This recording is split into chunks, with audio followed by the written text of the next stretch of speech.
Hey, mental health warriors, it's Deandra Marie, and this is Mental Health Mondays.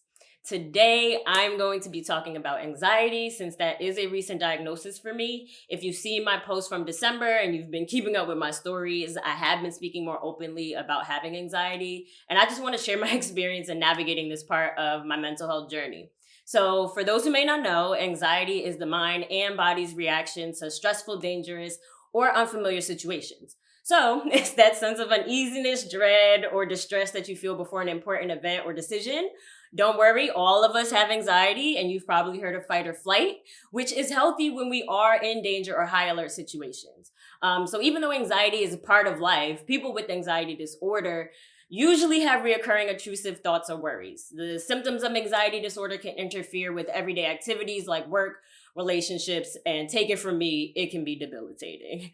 So the way I experience anxiety is definitely through intrusive and sometimes very rapid thoughts, which can lead to more physical symptoms. I generally wake up feeling anxious, and depending on the day, the anxiety fluctuates. One thing I've experienced more frequently is that I can feel on edge to the point where I have muscle tension. And so if I'm feeling a sense of discomfort and anxiety, my muscles tension tighten up and I feel it in my arms and my hands. I clench my jaw. So I just try to be mindful of what's going on with me and trying to breathe through it to relax. And even that can make me feel jittery because it feels like I'm like warring with myself.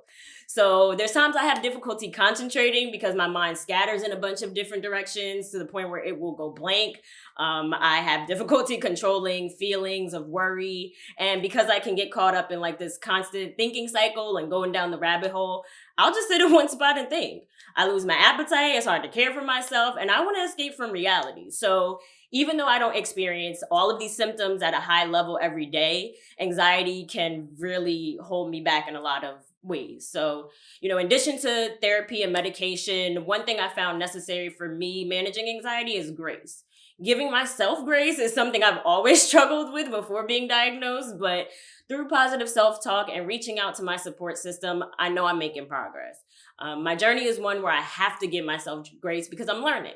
I don't know everything. I'll probably never know everything. So like I said before, there are some days that are more challenging than others, but that's not a setback in my growth. That's a step forward. And I choose to lean in and accept that anxiety is part of my life, and ignoring it isn't going to make it magically disappear. So there's so many different avenues I want to dive into with anxiety, but I'll stop here for today. Stay tuned for the next Mental Health Monday, where I'll be talking about my experience with anxiety medication for the past couple months. So mental health warriors, I want to hear from you. Drop a comment on the ways you manage anxiety, and let's share these resources. If this video resonated with you, there are articles and mental health resources in the description for more info. Save this video for later and share it with other mental health warriors. Until next time, I wish you love and light on your journey.